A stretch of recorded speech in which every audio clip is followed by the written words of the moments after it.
साथियों नमस्कार। मैं हूं डॉक्टर जुगल प्रसाद और आप देख रहे हैं सुबह का संदेश। साथियों, प्राचीन समय में मगध राज्य में बृहदत्त नाम का एक राजा थे।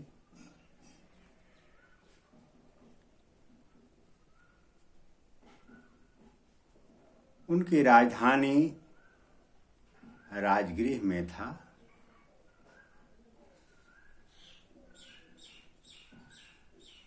उनका विवाह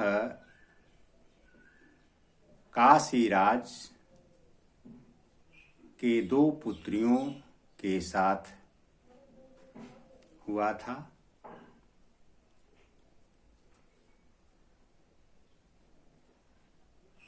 दोनों पुत्रियों के साथ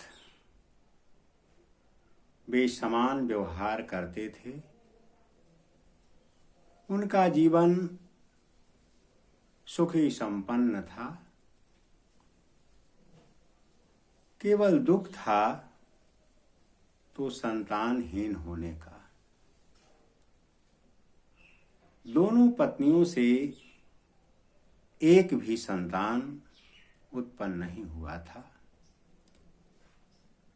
इसीलिए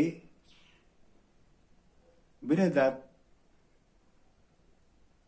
काफी दुखी रहते थे। एक समय की बात है, उनके राज्य में गौतम कच्छिवान के पुत्र महात्मा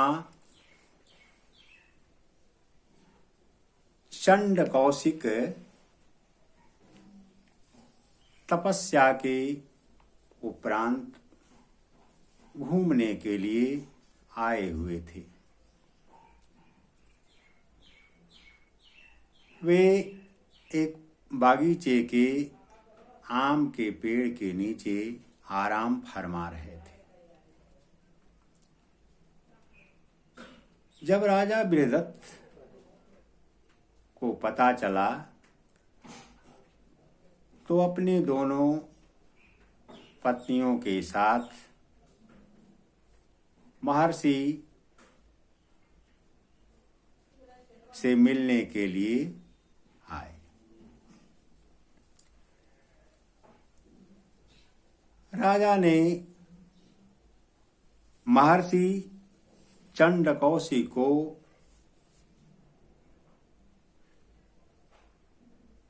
स्वागत किया और उन्हें दान में काफी रत्न भी दिए।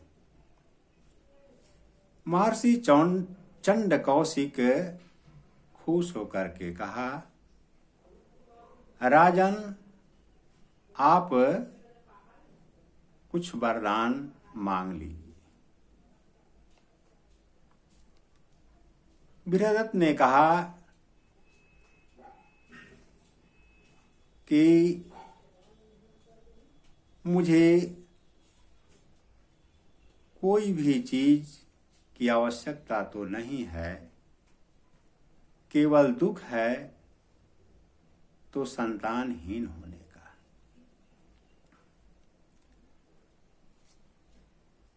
महर्षि चंडकौशिक साधना में लिप्त हो गए।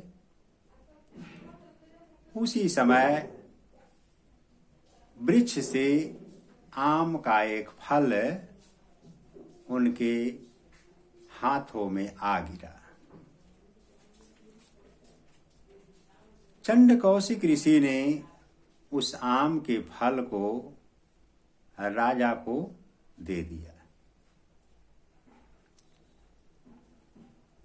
और कहा कि आप को संतान प्राप्ति होंगे। राजा बृहदत्त खुशी खुशी अपना घर आया और उस फल को 2 भागों में काटकर अपने दोनों रानियों को दे दिया। दोनों रानियां उसे खा गई। कुछ ही समय में गर्भ धारण हो गया। समय बीतने के क्रम में दोनों से शिशु पैदा हुआ, लेकिन दुर्भाग्य यह था कि वे दोनों शिशु आधे आधे भाग में बटे हुए थे।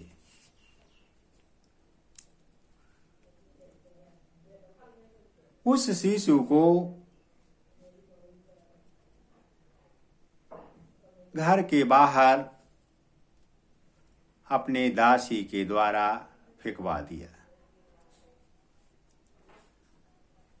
उनके राज्य में जरा नाम की एक राक्षसी रहती थी। वह राक्षसी मांस भी खाती थी। उसे उस शिशु पर नजर पड़ गया तो दोनों को अपने दोनों हाथ में उठा लिया और सुविधा के लिए दोनों को एक साथ जोड़कर ले जाने लगी। जैसे ही एक साथ किया, वह शिशु जुट गया और एक हो गया और वह रोने लगा। जरा जो राक्षसी थी उस शिशु को छोड़कर चली गई। जब शिशु का आवाज सुना तो लोग उसे देखने के लिए आया और उसे उठाकर अपना घर ले गया। चूंकि यह शिशु जरा नामक राक्षसी से जोड़ा गया था, इसलिए इसका नाम जरासंध रखा। साथियों, ये कहानी तो कहा गया है, लेकिन इसमें वास्तविकता पर शक है। पहले तो जब 2 भाग में बटा हुआ था तो क्या वह जिंदा था और जिंदा ही फेंक दिया गया था, और क्या वह दोनों को एक साथ करने पर जुट सकता है, इसमें संदेह है। खैर, कहानी जो भी है, जो कहानी लिखा हुआ है, मैं उसे प्रस्तुत कर रहा हूं, लेकिन सही और गलत का विश्लेषण करना आप लोगों का काम है। हमें तो इस कहानी पर शक होता है। इसमें झूठों का बोलबाला अधिक है। साथियों, मेरा उद्देश्य